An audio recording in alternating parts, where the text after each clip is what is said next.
Welcome, bienvenido. Today's vlog 27. This is Roxana from Metamorphosis Rocks, and we're going to talk about friends. Yesterday, I want to call her niece-in-law because she's married to my nephew. So I guess niece-in-law works. My niece-in-law posted something on Facebook. It was an image of a face, and the mouth was sewn shut. And it basically said something to the effect of, want a new car? Shut up. Would love to buy a house? Shut up. Want to change jobs? Shut up. Basically, whatever dream you have, shut up. And it went from sentences to a paragraph where it basically explained that if you want to accomplish something in life, don't tell anybody because they'll poo-poo on your parade. That's in a nutshell. I'm oversimplifying. The thing is, before I started recording this, and the actual comment that I wrote when I saw that was that you really can't, people don't have that much power unless you let them. Now when I started recording, when I was about to start recording this, it hit me, you need better friends. If your friends are always poo-pooing on your parade, you really need better friends. Now, I understand that there are some, especially wealth gurus, that say that you are the composite of your 5 closest friends. And I don't agree with that, and I'm going to tell you why. The people that you surround yourself with on a daily basis may or may not be your best friends. I'm going to give you 2 examples. When my father was in his late 50s, he became a member of an organization of wine lovers, okay? My dad went from drinking beer and rum and normal alcohol to taking a course on wine knowledge.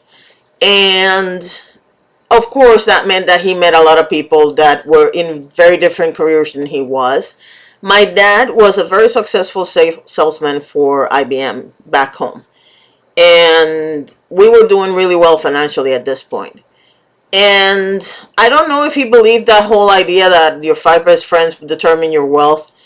But he loved the wine class. Plus, the wine class was always wine with cheese. He learned a lot about cheese, a lot about wine, and he loved his wine and cheese till his dying day, by the way.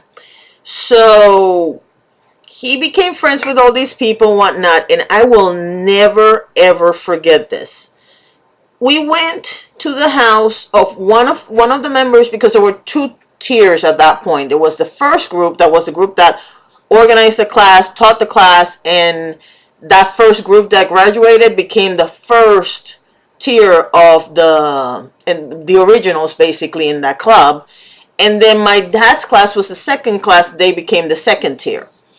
Well, I don't think I'll ever forget it because it's really interesting. We went to the house of one of the original members. He was really good friends with my dad by all intents and purposes. By all appearances, he was really a good friend of my dad's. They always hung out together and they had a really good time. There were 4 people that were the closest. One of them was a person that was an artist, and his wife was a fashion designer. The second, and they were both in the thing. They were the young ones though. They were like really young back in those days. The second was this guy that I'm talking about. The third one was this accountant who married this lady that worked in the university where the class was taught. They met each other. They fell in love with each other, and he died first, but that was the man of her life. And they met they were older when they got married. They had already had their lives, and that was like their second wind.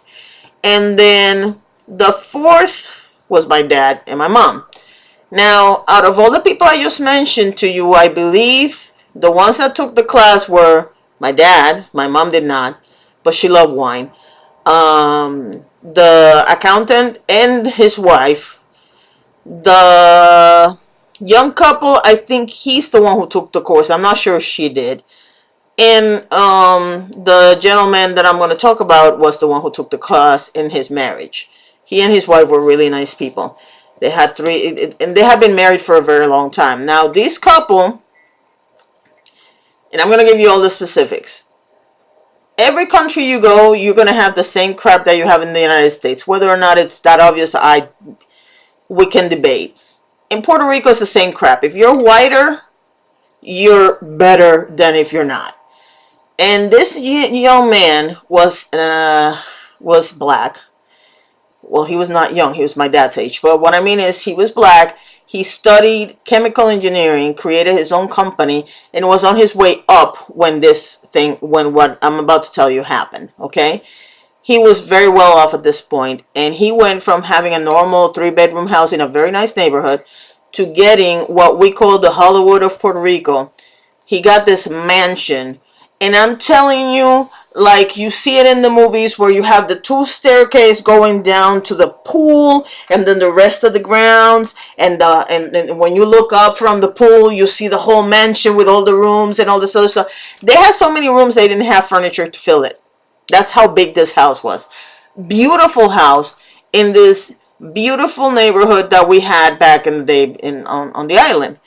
And the day he bought well, not the day, but he went ahead and had a party to celebrate that he had just gotten that house. And we were all really happy for him, really excited. And we went to the house. And I remember, I've never forgotten this. I don't know why. But I remember that he was talking about his friends and how he loved his friends and all this other stuff. And at that point, my dad he was middle class, but he was not like super. I mean, at the end of the day, he had 2 kids to raise and 2 other kids that were out of the house, but every once in a while he had to help. Anyway, the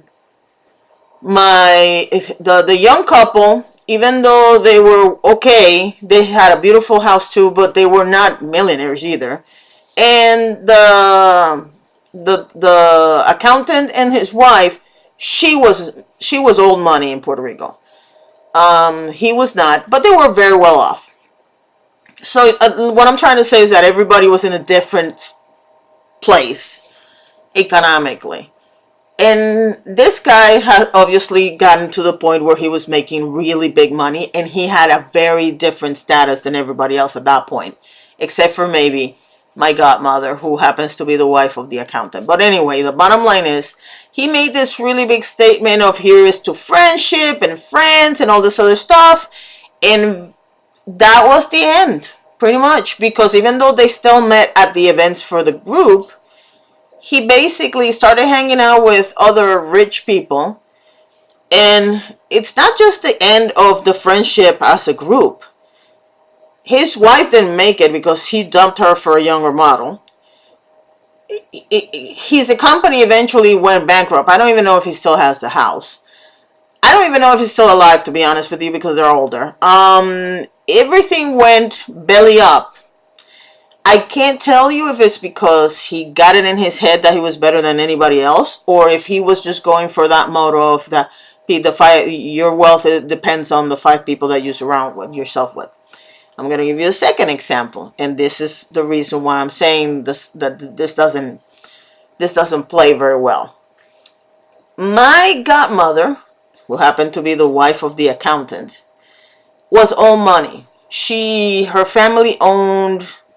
I mean, this woman was raised with when they say silver spoon, this woman was raised with a silver spoon. Her family was very well off. She was no slouch. She had a beautiful apartment in San Juan, and she was, and you know what's funny? She's all money. She kept it, so she didn't lose it. She was the nicest person you will ever meet. Well, she was my godmother. That should tell you everything you need to know. Because I'm very picky about the people I surround myself with, and she is just sweet as pie. And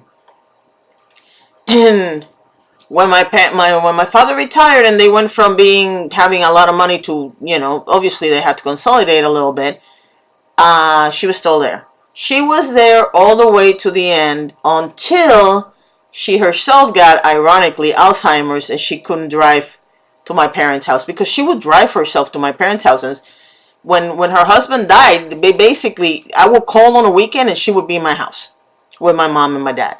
And my mom loved her. My mom absolutely loved her. And my dad could say she could do no wrong. And this is one of those people that you can honestly say that she could do no wrong. He wasn't kidding. And if it's true that you're as wealthy as your 5 closest friends, she should have been broke. Because when my dad died, he didn't have a lot of money. But she wasn't. She was still very well off. She still had the apartment, which I'm pretty sure when her daughter sold the apartment, because she had 2 children and one had passed already. When her daughter sold her apartment, she made millions of dollars because it was in a really hot property. So what I'm trying to tell you is, one thing is the people that you see surrounding you at certain times of your life. Another thing is your really close friends. I personally have some friends that have a lot of money. I mean, really good money. And I have some friends that are dead broke. Now, at this particular moment in time, I don't surround myself with any of them because I'm not back home, for one thing. I am working on starting a business, so I basically have very little life. I mean, last night we went to see Guardians of the Galaxy 2, and that was like the outing of the month. But I know that if I need something, I can call my friends and they'll be here in 5 minutes. And I have some friends that will do anything for me, and I will do anything for them. And they're not rich. Some of them are, some of them are not. So what am I trying to tell you this? I'm telling you this because there's 2 principles in that little statement that my niece posted, or my niece-in-law, or however you want to see it, that are incorrect. Number 1 is, when you want to have, you need to get good friends. You need to surround yourself with good friends. It doesn't matter if they're rich or poor, because some people might not have a lot of money but have a lot of really good ideas. They just not brave enough to put them into action. And those people are really good to pick their brains, because sometimes you will get the craziest because they're thinking outside the box, because since they don't think they have money to do anything, they think this crazy things. And there's some really good people around, no matter what they are, whether they're rich or poor, because money is not the only determinant, whatever, however you say it, of how rich you are. You can be rich in knowledge. You can be rich in intelligence, because knowledge and intelligence to me are 2 completely different things. And if you know, just because I don't want the argument, knowledge is what you learn in a book. Intelligence is how you use that knowledge. Okay? That's what I meant by that. There's a lot of people that are rich in love. There are people that are so good at making friends and getting around and that other stuff. There's some really good artists around here that nobody knows about. Surround yourself with good people that have a wealth of anything. If a person is good by nature, they are wealthy in one way, and that is how good they are. So I don't care how rich you want to be when you grow up, or when you're old, or whenever. Don't think that the only measure of how wealthy a person is the dollar sign on their bank account. Because some of the greatest people you'll ever meet, some of the most original, creative people you'll ever meet, are dead broke. And they don't care, because their needs are met. That's another thing, that people think that, ooh, I want to have the fanciest car, I want to have this, I want to have that. Look, you need a car to move from point A to point B. You don't need a Mercedes. Okay? You want a Mercedes. You don't need a 4-bedroom house when it's just you and maybe one more family member. You need a roof over your head. You can do with an apartment. That's what I mean. There are many ways for you to be wealthy.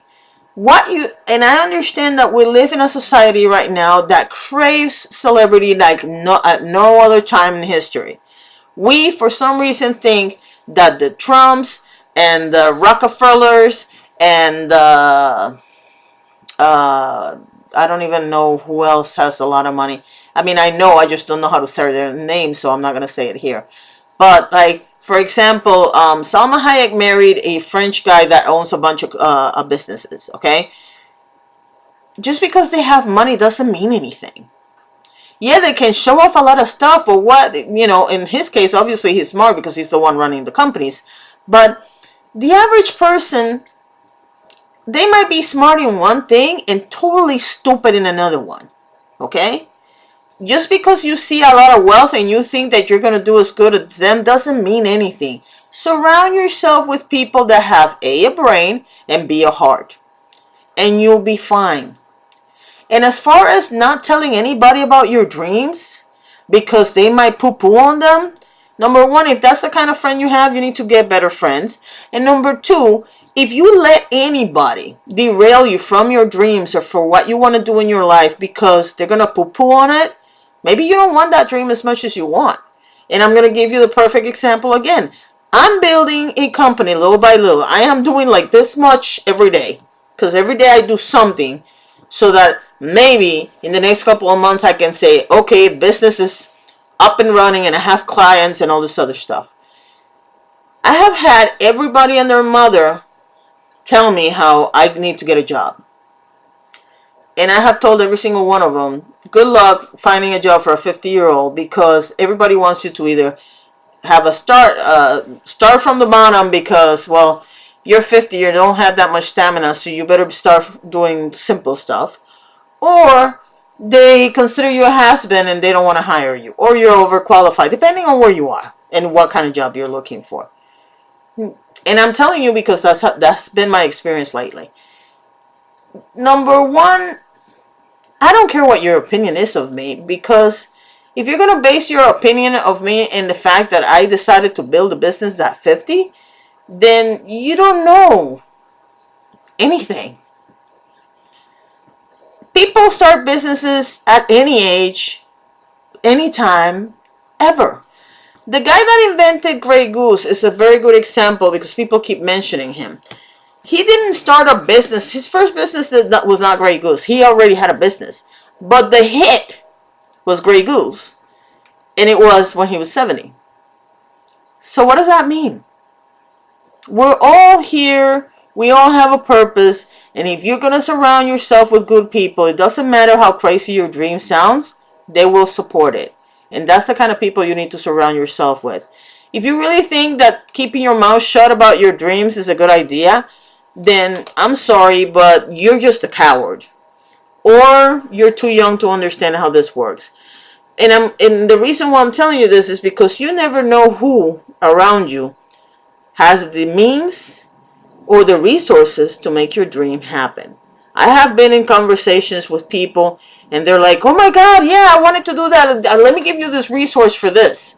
Or, oh really, you're thinking about that? Well, my friend needs somebody to do this. That will never happen if you keep your dreams to yourself and you keep your mouth shut. Okay? So just remember, if you really that susceptible, first of all, don't let any person derail you from your dream. But if you are susceptible to getting discouraged by people telling you that you're crazy, then get better friends. And that's my message for today. Sorry I went so long, but I know, you can go around in circle and you'll eventually get it. That's my ADHD brain. Have a wonderful weekend and thanks for watching. Bye.